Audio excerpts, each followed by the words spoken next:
હર હર મહાદેવ। આજે છે શ્રાવણ મહિનાનો ત્રીજો દિવસ અને રવિવાર। હું તમને લઈને આવી છું સોમનાથ મહાદેવના મંદિરે, જે આવેલું છે વસ્ત્રાલમાં। તમે સોમનાથ ના જઈ શકો તો શું થયું, અહીંયા સોમનાથ મહાદેવના મંદિરે તો આવી શકો છો। ચલો મારી સાથે દર્શન કરવા।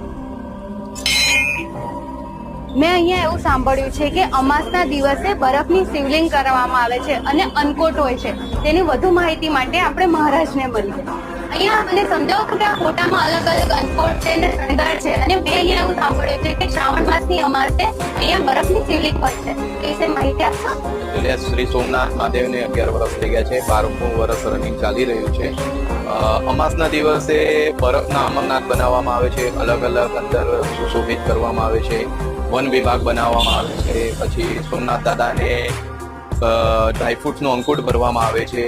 ડ્રાયફ્રૂટનો અંકુટ અમે કોઈને પ્રસાદી આપતા નથી, એ મનન આશ્રમ, વૃદ્ધાશ્રમ છે, મન બુદ્ધિના બાળકો છે, એમને બધું વિતરણ કરીએ છીએ।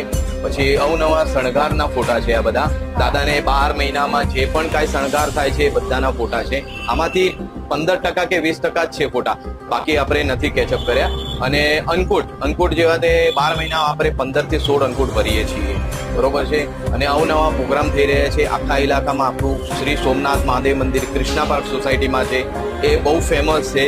અને સારી ભક્તો આજની તારીખમાં પર ડે 1000 પબ્લિકથી વધારે તો આવતી જ હશે।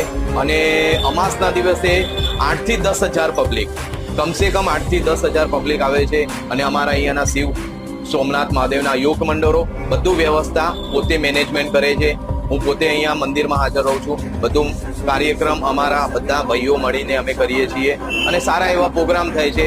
અને નામચીન મંદિર થઈ ગયું છે, કોઈ જગ્યાએ જવું હોય તો સોમનાથ મંદિરથી ઓળખાય છે, સોસાયટી સોમનાથ મંદિરથી ઓળખાય છે। જય સોમનાથ મહાદેવ, હર હર મહાદેવ।